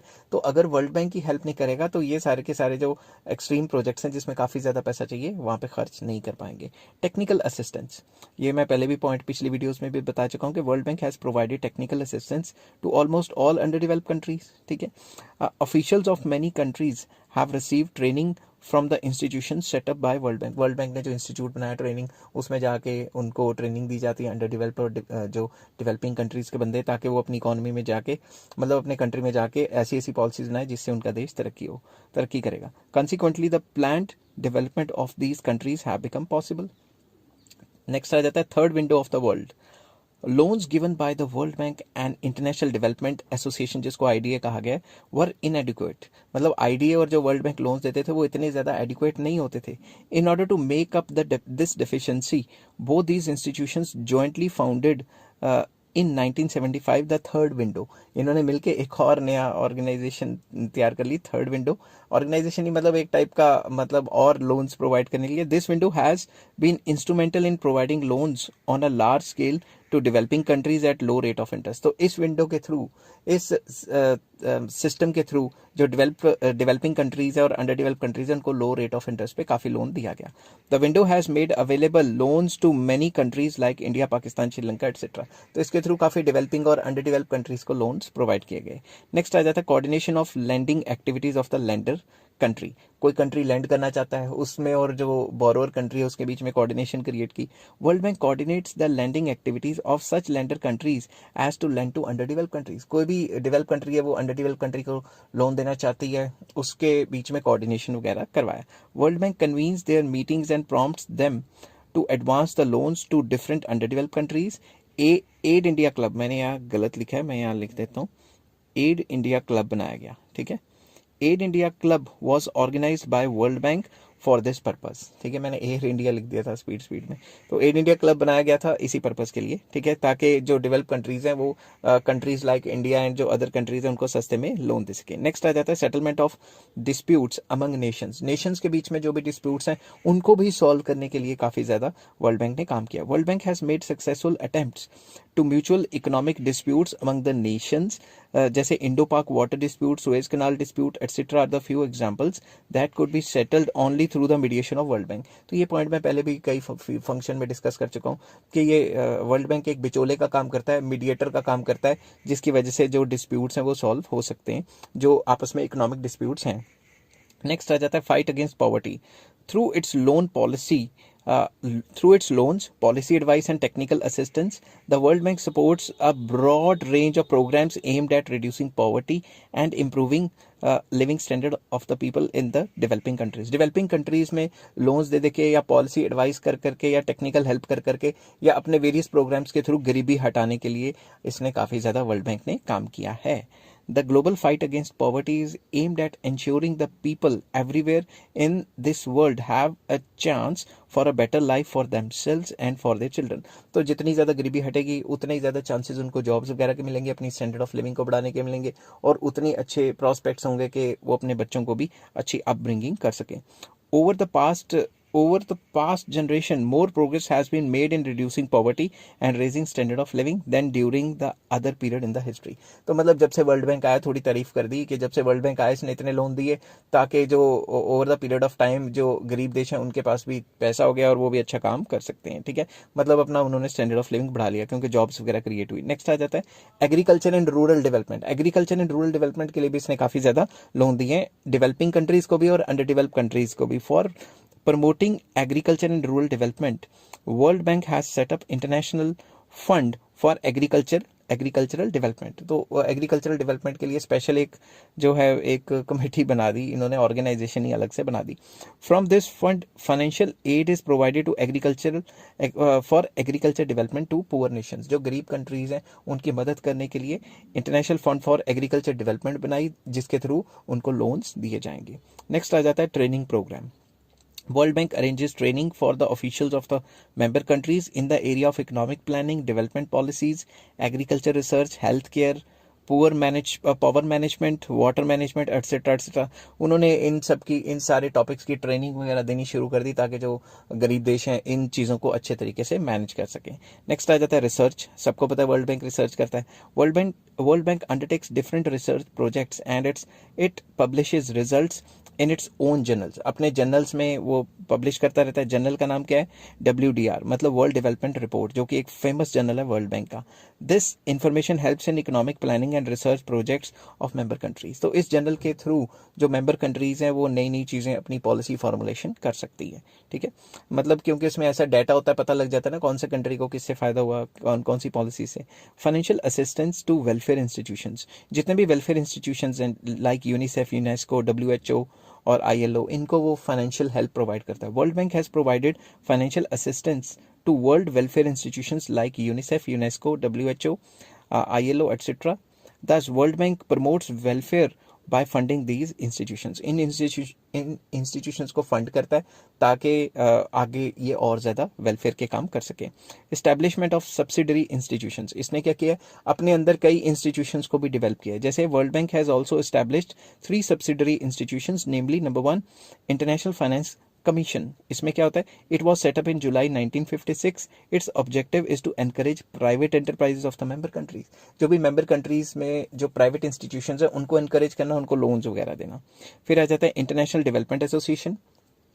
It was founded in 1960 with the objective of providing loans to underdeveloped countries at low rate of interest. Low rate of interest पे गरीब countries को loan देने के लिए IDA बना दिया। फिर आ जाता है multinational investment guarantee agency, MIGA. It was founded in 1988. It aims at encouraging private foreign investments. इसका मेन मकसद ये था कि फॉरेन इन्वेस्टमेंट्स कराए, गरीब देशों में करवाएगा जो प्राइवेट सेक्टर की इन्वेस्टमेंट्स हैं ताकि गरीब देशों में भी पैसा इनफ्लो होना शुरू हो जाए। And last and very important, international economic environmental protection करना, ठीक है। In recent year World bank has undertaken many significant actions to protect world environment against pollution. तो जो कंट्रीज पुराने मेथड को छोड़ के नए मेथड यूज करना चाहती है जो एनवायरमेंटल फ्रेंडली है उनको लोन्स प्रोवाइड करता है। World bank has launched world environmental facility scheme to protect environment. Under this scheme there is a provision to give grants to low per capita income countries. Low per capita income countries अगर कोयले का इस्तेमाल कम करना शुरू कर दें या कोई ऐसी चीज़ करना शुरू कर दें जो एनवायरमेंटल फ्रेंडली है, जैसे आजकल सोलर एनर्जी है, उसके लिए लोन्स वगैरह ग्रांट करता है, ठीक है। In short, World Bank has made a significant contribution to reconstruction and economic development of the member countries. Simple words में member countries के लिए बड़ा फायदा है, उनको लोन दे देता है, हर एक काम के लिए लोन दे देता है, उनको सलाह मशवरा भी देता है, उनको ट्रेनिंग भी देता है, सब कुछ देता है, तो फायदे फायदे। अब अन्य इसको फॉलो नहीं करना कि इसके बहुत ज़्यादा फायदे हैं, इसके नुकसान भी हैं। तो नुकसान की मैं अलग से वीडियो लाऊंगा कि वर्ल्ड बैंक के फेलियर्स क्या हैं। आई होप ये वीडियो आपको पसंद आई होगी। अगर पसंद आती है तो please like, share and subscribe. Hello friends, आज मैं आपके साथ इंटरनेशनल इकोनॉमिक्स का एक और टॉपिक लेके आया हूँ। चैप्टर का नाम है वर्ल्ड बैंक एंड टॉपिक का नाम है failures of world bank. World bank के क्या क्या फेलियर्स रहे हैं वो डिस्कस करने की कोशिश करेंगे। और डिस्कस करने से पहले बता दूं कि इस चैप्टर के सारे लिंक्स आपको डिस्क्रिप्शन में मिल जाएंगे। चलिए शुरू करते हैं। Main failures of world Bank are as under. Number 1, inadequate financial help. जितनी फाइनेंशियल हेल्प चाहिए होती है अंडर डेवलप कंट्रीज को उतनी तो देता नहीं, समझिए बात। According to critics, capital of World Bank is not sufficient to meet the rising needs of the member country. जितने member country mostly जो अंडर डेवलप कंट्रीज को लोन चाहिए, उनको जितना चाहिए उतने पैसे देता नहीं, क्योंकि इसके पास खुद के पास भी नहीं. The bank provides little financial assistance to underdeveloped countries compared to their requirements. जितने underdeveloped country को required चाहिए होते हैं उतने नहीं दे पाता. समझ की बात? तो इसकी biggest demerit है कि जितनी फाइनेंशियल हेल्प चाहिए उतनी तो दे ही नहीं रहा. नेक्स्ट आ जाता है डिस्क्रिमिनेटिंग बिहेवियर. ये तो सबको पता है कि ज़्यादातर ये जो इंटरनेशनल इंस्टीट्यूशंस हैं इस पे किनका कब्जा है. सबसे ज़्यादा फंडिंग अमेरिका करता है, तो अमेरिका का ही कब्जा है. तो जो अमेरिका के साथ अच्छा बोलेंगे, उसकी अच्छी बातें मानेंगे, बुरी भी बातें भी मानेंगे, उसको तो लोन मिल जाएगा. आम कंट्री को लोन नहीं मिलेगा. समझ की बात? चाहे अमेरिका गलत कर रहा है सही कर रहा है, उसके मतलब उसकी तरफदारी करेंगे. बोल बोल के गला बैठ गया. तो कहने की बात यह है कि जो अमेरिका की फेवर करेगा उसी को लोन मिलेगा, बाकियों को नहीं मिलेगा या कम मिलेगा. The treatment of the world Bank towards the rich and poor countries have been discriminatory. The bank is more favourably inclined towards European countries. On the contrary, underdeveloped countries have received comparatively lesser financial accommodation. Conditions of loans या loan have been harsh. जो अंडरडेवलप countries हैं उनके लिए बहुत problems है. अगर America का हाथ उनके सर के ऊपर है, उनको आराम से लोन मिल जाता है, वैसे बड़ी प्रॉब्लम्स है. समझ की बात? और यूरोपियन कंट्रीज को इतने ज़्यादा अमेरिका लोन क्यों दे रहा है? ताकि जब कोल्ड वॉर चल रही थी तो वो दूसरी साइड ना हो जाए, क्या कहते हैं, यूएसएसआर की साइड, तब काफ़ी ज़्यादा लोन्स देता है. समझ की बात? तो सेकेंड पॉइंट जो था सबसे मेन, कि जो भेदभाव करता है, मतलब डिस्क्रिमिनेटरी बिहेवियर है इसका. थर्ड पॉइंट आ जाता है high rate of interest and commissions. According to critics, rate of interest and commissions of the World Bank have also been very high. जो भी रेट ऑफ इंटरेस्ट चार्ज करता है under develop countries से, और जो कमीशंस चार्ज करता है वो भी बहुत हाई हैं. Under develop countries experience the pinch of these exorbitant rates. Under develop countries का पहले ही बुरा हाल हुआ पड़ा, ऊपर से इसको रेट ऑफ इंटरेस्ट अच्छा खासा देंगी तो उनके पल्ले क्या बचेगा. समझ के बाद नेक्स्ट आ जाता है डिफेक्टिव लोन पॉलिसी. कैसे? World bank has a rigid loan policy. उसकी लोन पॉलिसी रिजिड है, सिलेक्टिव पर्पस के लिए लोन देता है, हर एक काम के लिए लोन नहीं देगा. It takes long time to receive loans from it. एक बार अप्लाई करते हो तो भाई ये प्रोविजंस दो, वो प्रोविजन दो, ऐसे फाइल करो, वैसे फाइल करो, कागजी कार्रवाई बहुत लंबी है. The bank lays more stress on repaying capacity of the borrowing country. Bank जब तक सेटिस्फाइड नहीं हो जाता कि ये कंट्री मुझे रीपे करेगा ही करेगा, तब तक वो लटकाता रहता है और लोन नहीं देता. It is not a proper policy from the viewpoint of underdeveloped countries because their repaying capacity enhances only after making the productive use of borrowed capital. अब वो कहते हैं कि जब तक तुम्हारी रीपेइंग कैपेसिटी मैं तुम्हें लोन ही नहीं दूंगा, मगर अगर फंड्स मिल जाते और वो सही जगह पे लग जाते तो क्या पता रीपेइंग कैपेसिटी भी आ जाती. ठीक है ना? समझ की बात? नेक्स्ट आ जाता है लोन्स फॉर लिमिटेड पर्पसेस या limited objectives. World bank provides loans only for limited objectives. Underdeveloped countries needs loans for all round development. ये सिर्फ लिमिटेड पर्पसेस के लिए लोन देता है, मगर जो अंडर डेवलप कंट्रीज हैं उनको तो बहुत सारे कामों के लिए लोन चाहिए, ओवरऑल डेवलपमेंट के लिए लोन चाहिए.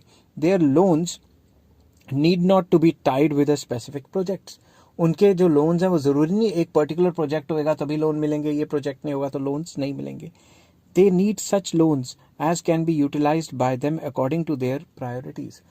तो अंडरडेवलप कंट्रीज को या डेवलपिंग कंट्रीज को वो लोन्स चाहिए जो लोन्स वो अपनी प्रायोरिटी के हिसाब से इस्तेमाल कर सकें, ना कि वो लोन चाहिए जो वर्ल्ड बैंक कहे या IMF कहे वही करना पड़ेगा. अगर वो नहीं करोगे तो लोन नहीं मिलेगा, उसी प्रोजेक्ट पे लगाना पड़ेगा क्योंकि उसी प्रोजेक्ट का लोन है. ठीक है ना? ऐसी रिजिडनेस अंडर डेवलप कंट्रीज और डेवलपिंग कंट्रीज को नहीं चाहिए. नेक्स्ट आ जाता है repayment of loans in foreign currency. ये भी बड़ा चक्कर है कि एक बार लोन तो ले लिया, अब वापस भी फॉरेन करेंसी में करना है. अगर वो कंसर्न कंट्री एक्सपोर्ट नहीं बढ़ा पाई तो डॉलर या फॉरेन करेंसी कहाँ से इकट्ठी करेगी.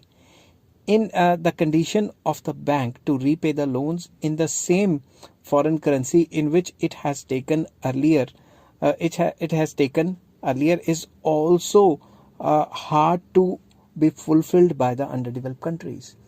जिस करेंसी में लोन लिया उसी करेंसी में वापस करना, ये भी काफ़ी टेक्निकल कंडीशन काफ़ी हार्श है, क्योंकि अंडर डेवलप्ड कंट्रीज़ के पास इतने पैसे नहीं होते कि वो एक्सपोर्ट्स को एनकरेज कर सकें और एक्सपोर्ट ओरिएंटेड इंडस्ट्रीज़ बना सकें।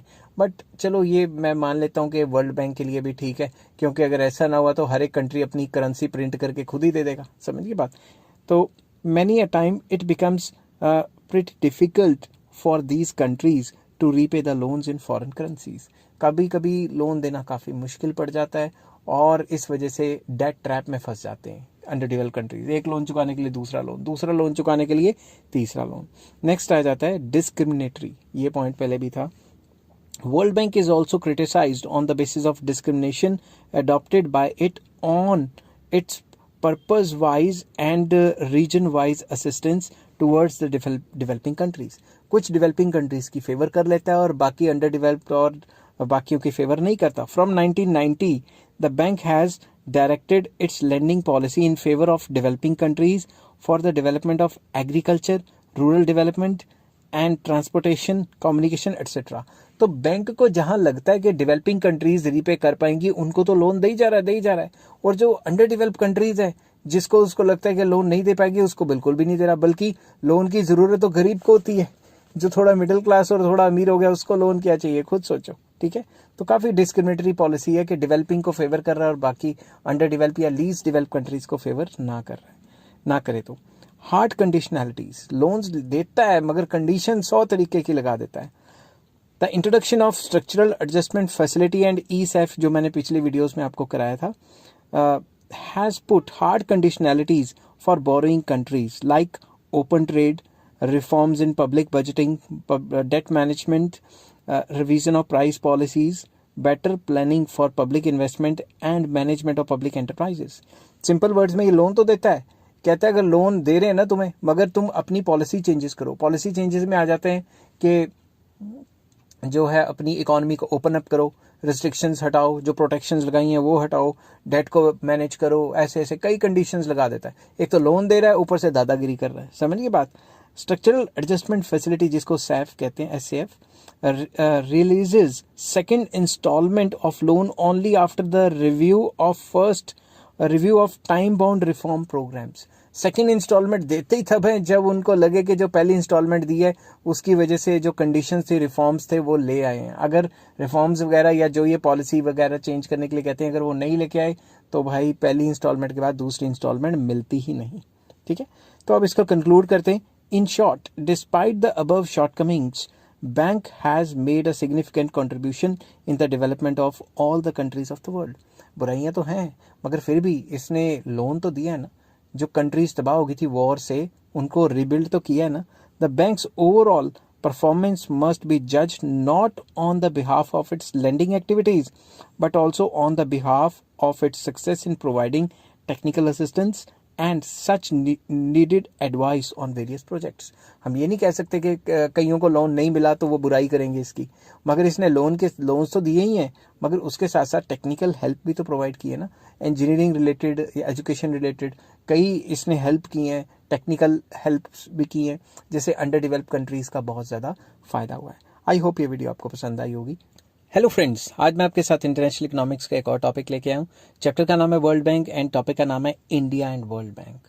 इंडिया और वर्ल्ड बैंक के आपस में क्या रिलेशन थे, कैसे थे, फायदे थे, नुकसान थे, क्या थे, सब कुछ डिस्कस करेंगे। लॉन्ग क्वेश्चन के हिसाब से ये मैंने प्रिपेयर किया टॉपिक, आप एक एक वर्ड पॉज करके लिख सकते हैं और इस चैप्टर के सारे लिंक्स आपको डिस्क्रिप्शन में मिल जाएंगे। चलिए शुरू करते हैं। India has been a founder member of world Bank along with IMF। तो आपको पता है ना, IMF का फाउंडर मेंबर था, तो जो IMF का मेंबर होता है वो वर्ल्ड बैंक का भी बन जाता है।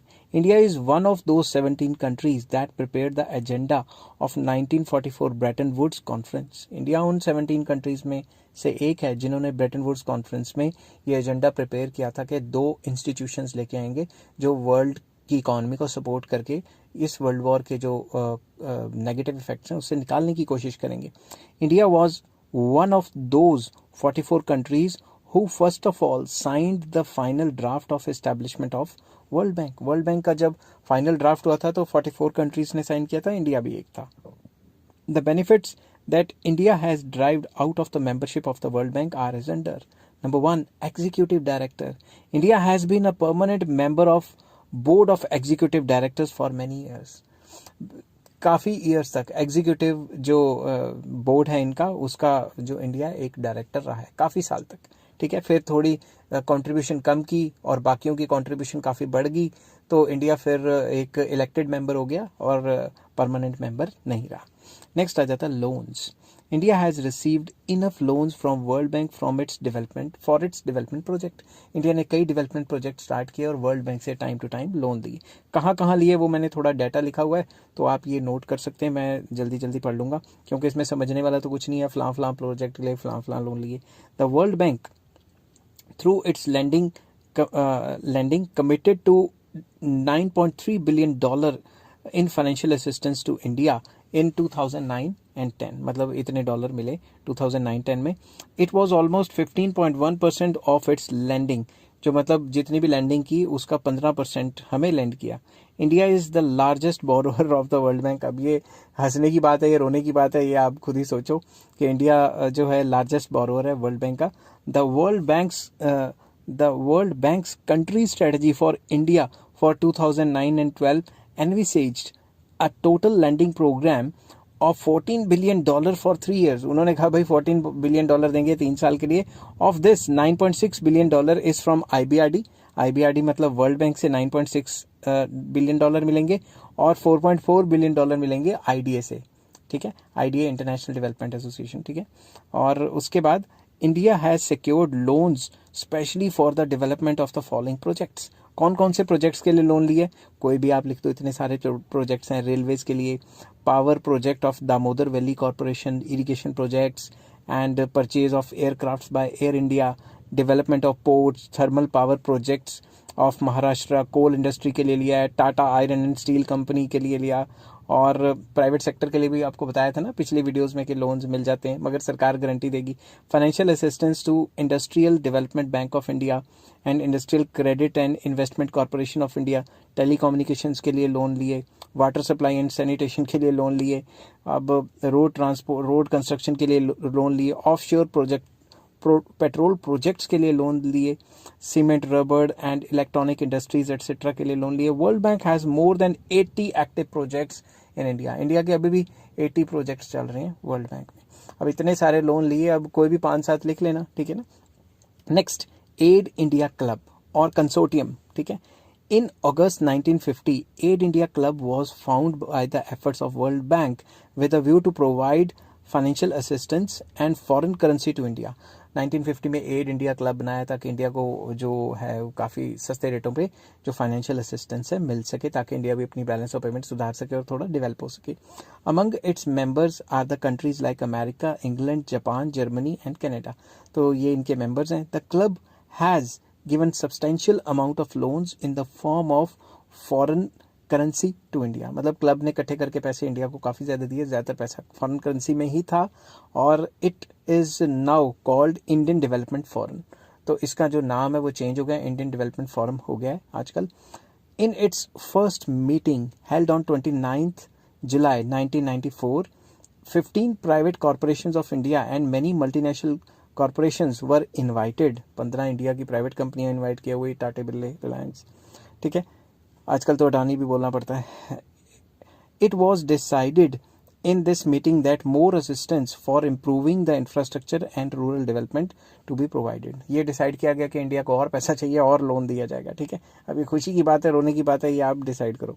मीडिएशन बिटवीन इंडो पाक रिवर वाटर डिस्प्यूट। तो वर्ल्ड बैंक ने जो इंडिया और पाकिस्तान का वाटर डिस्प्यूट था उसमें इंटरमीडिएट किया था और मीडिएशन करके उस प्रॉब्लम को सॉल्व किया था। On the matter of sharing the water of rivers of Punjab, a serious dispute took place between India and Pakistan. India Pakistan के बीच में रिवर वाटर डिस्प्यूट तो था ही। To find a solution to the problem, world bank acted as a mediator. World bank ने बिचौले का काम किया। As a result, both the countries were brought to negotiating table in 1952 and in 1959 the dispute was amicably settled। तो 1952 से 59 तक स्यापे ही चलते रहे वहाँ पे और फिर डिस्प्यूट को सॉल्व किया, ठीक है। Facilities for general loans. General loans के लिए काफ़ी facility the. India has obtained from the world bank facilities for general loans and it implies that such loans can be utilized by India as per its own discretion. तो general loans लिए जो कि हर एक country का हक है, वो अपने हिसाब से अपने डिस्क्रिप्शन से खर्च कर सकती है. नेक्स्ट आ जाता है advantages from the membership of sister institutions of world bank. जो भी वर्ल्ड बैंक के सिस्टर इंस्टीट्यूशन से, उससे काफ़ी ज़्यादा फायदा लिया इंडिया ने. कैसे लिया वो बताता हूँ. As a member of world Bank, India has availed the membership of all its sister concern institutions like number 1 International Finance Corporation, जिसको IFC कहा जाता है.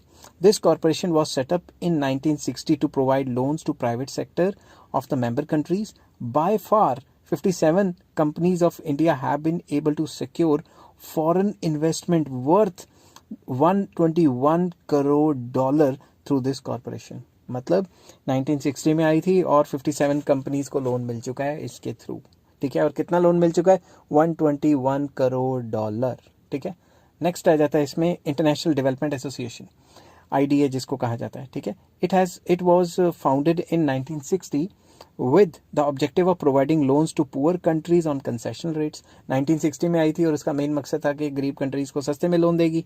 India obtained a loan of $90.3 crore from IDA in 1997. 1997 में 90.3 crore dollar हमें as a loan में मिले थे इससे, IDA से. These loans are mainly meant for agriculture, population control and development of roads. तो इंफ्रास्ट्रक्चर के लिए, एग्रीकल्चर के लिए, पॉपुलेशन कंट्रोल करने के लिए लोन मिला था. नेक्स्ट आ जाता है मल्टीनेशनल इन्वेस्टमेंट गारंटी एजेंसी. इससे कितना लोन लिया? It was establish in 1988. Its objective is to give guarantee against risk so as to encourage foreign investments in the private sector of developing countries. के जो foreign investments है private sector में, उसको encourage करेगी. India became its member in 1993 और इसकी वजह से काफ़ी ज़्यादा foreign investments इंडिया में प्राइवेट सेक्टर में आई. नेक्स्ट आ जाता है टेक्निकल असिस्टेंस.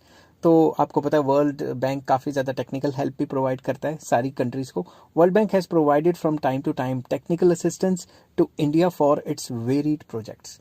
जो भी इंडिया के वेरियस प्रोजेक्ट्स थे उनके ऊपर time to time technical assistance दी. किसने? वर्ल्ड बैंक ने. It has sent about 15 expert term of India. Expert team लिखना था यार, मैंने टर्म लिख दिया. मैं यहाँ एक्सपर्ट टीम्स टू इंडिया. ठीक है, वो कभी कभी स्पीड में हो जाता है, कोई आ जाता है तो दिमाग इधर उधर चला जाता है. It has sent about 15 expert teams to India after assessing the development projects in India. These experts gave several valuable suggestions. तो जितनी भी इसने 15-16 टीमें भेजता है हर एक प्रोजेक्ट के लिए, तो वो असेस करती हैं कि प्रोजेक्ट कैसा रहेगा, वो अपनी रिपोर्ट बना के देती हैं. फिर banks experts surveyed different parts of the country and gave several suggestions for their development. जो बैंक्स के जो एक्सपर्ट्स बंदे हैं वो सर्वे करते हैं different parts of the country और अपना राय देते हैं कि ऐसा करना चाहिए, वैसा करना चाहिए, ताकि इंडिया का डेवलपमेंट हो जाए और भला हो जाए. World bank has its resident representative in new Delhi. उसका जो रिप्रेजेंटेटिव बैठता है न्यू दिल्ली में, जो वर्ल्ड बैंक का ऑफिस है, he has a constant liaison with the government of India regarding the development project. उसका एक कॉन्स्टेंट लिंक बना रहता है कि कितने डेवलपमेंट प्रोजेक्ट्स चल रहे हैं, उनको पूरी रिपोर्ट दो और लोन की रीपेमेंट कैसे करनी है, ये सारे के सारे वो काम करता है. ठीक है, जो बंदा रखा हुआ है वर्ल्ड बैंक में न्यू दिल्ली में. नेक्स्ट आ जाता है पॉपुलेशन कंट्रोल असिस्टेंस. उन पॉपुलेशन कंट्रोल करने के लिए भी हमने लोन लिया वर्ल्ड बैंक से. World bank has given loans amounting to $495 crore to India for effective implementation of population control program and for urban development. तो urban development के साथ साथ population को कंट्रोल करने के लिए भी हम अब लोन लेने लग गए हैं. कब के ले रहे हैं. ठीक है. नेक्स्ट आ जाता है help to non government organisation. NGO को काफ़ी लोन देते हैं, जो भी वेलफेयर वगैरह करती है ना एनजीओज. ठीक है, तो world bank has given financial assistance to many NGOs including involved in public welfare activities. Some of the main projects are National Leprosy Elimination, Basic Education Project, Child Development Services Project, etc. etc. तो कोई भी NGO अगर world Bank को लगता है कि ये अच्छा काम कर रही है और इससे देश का भला होगा और ओवरऑल वर्ल्ड में अच्छा असर फैलेगा, उसको मतलब हेल्प करती है, उसको असिस्ट करती है. नेक्स्ट आ जाता है human development projects. World bank is assisting India in promoting education and health. India education and health को प्रमोट करना चाहती है और वर्ल्ड बैंक इसके लिए काफ़ी असिस्टेंस दे रही है. In education world bank is assisting in the project of Sarva Shiksha Abhiyan and in providing vocational education और सर्व शिक्षा अभियान जो गवर्नमेंट चला रही है उसके लिए वर्ल्ड बैंक काफ़ी हेल्प कर रहा है। In health World bank is providing financial assistance in combating diseases like AIDS, tuberculosis वगैरह वगैरह, समझ की बात। तो मेडिकल फील्ड में भी काफ़ी वर्ल्ड बैंक हमारी मदद कर रहा है। बट क्रिटिसिज्म क्या है? Many decisions of the World Bank relating to India are criticized on the various grounds. पहला grounds क्या है? Bank has made efforts to lower the significance of Indian planning after third plan. Third plan के बाद ही world bank ने कह दिया कि तुम्हारा प्लान क्या भाड़ में, जो मैं कह रहा हूँ वो करो, समझ गए बात। डोमिनेशन देने की कोशिश कर दी। It created certain situation that resulted in diminishing role of planning commission. उसने ऐसी सिचुएशंस ले आया जिससे प्लानिंग कमीशन का रोल कम हो जाएगा। जो भी प्लान बनाते हैं उनके ऊपर सलाह देने के लिए आ जाते हैं, टेक्निकल एक्सपर्ट की कमेटी आ जाती है कि ऐसा नहीं करना वैसा नहीं करना, समझ की बात। From its very inception World bank has influenced the economic policies of India. Its objective has been to promote foreign capital investment in India. शुरू से ही जब से ये पैदा हुआ है वर्ल्ड बैंक तब से ये चाह रहा है कि इंडिया के अंदर जो इसकी जो इन्फ्लुएंस है वो बढ़ जाए, इंडिया के ऊपर जो असर है इसका वो बढ़ जाए, और तभी से ये फॉरेन कैपिटल और एफडीआई या अपनी कंपनियों को प्रमोट करने में लगा हुआ है। World bank has given more importance to the development of private sector than the public sector. तो वर्ल्ड बैंक तो आपको पता है अमेरिका के अंडर है, कैपिटलिज्म को फेवर करेगा, तो पब्लिक सेक्टर की बजाय प्राइवेट सेक्टर का फेवर करता है। It was at bank's instance that India devalued its rupee in 1966 and 1991। World bank ने प्रेशराइज किया तभी इंडिया को 1966 और 1991 में अपने वैल्यू को, अपनी करेंसी को डीवैल्यू करना पड़ा। India's dependence on World bank has been increasing. कर्जे के लिए हम वर्ल्ड बैंक पे डिपेंड हो जा रहे हैं। India's economic policies must be in line with the world bank. अगर वर्ल्ड बैंक से कर्जा लेना है तो वर्ल्ड बैंक जैसा कहेगा वैसे पॉलिसीज बनानी पड़ेंगी। It has adversely affected India's economic freedom. इससे तो फ्रीडम ही नहीं रहेगी इंडिया को, ठीक है ना, सब कुछ उसी के कहने पे करेंगे। World bank is largely responsible for economic reforms introduced in 1991 in India. India में जो भी इकोनॉमिक रिफॉर्म्स आए थे 1991 में, उस टाइम इंडिया का बेड़ा गर्क हो गया था, मतलब बहुत ज़्यादा बुरा हाल हो गया था। अब आप खुद सोचो, हमारे पास 7 दिन के बाहर से ट्रेड, पेमेंट, एक्सपोर्ट जो इंपोर्ट करा रहे हैं हम, उनके भी पैसे नहीं बचे थे। अब क्या गवर्नमेंट थी, मैं क्या गवर्नमेंट नहीं थी, मैं उसकी बात नहीं कर रहा, मैं बात कर रहा हूँ इकोनॉमिक सिस्टम की। तो हमारा बुरा हाल हो गया था। अब वो कहते हैं कि हम IMF और वर्ल्ड बैंक कहते हैं हम लोन दे देंगे, मगर हमारी पॉलिसी माननी पड़ेगी। पॉलिसी क्या है? लिबरलाइजेशन, प्राइवेटाइजेशन, ग्लोबलाइजेशन, ठीक है। According to critics these reforms will benefit multinational companies only and poor masses will not get any gain from it. तो फायदा किसका होना था? मल्टीनेशनल कंपनियों का ही होना था।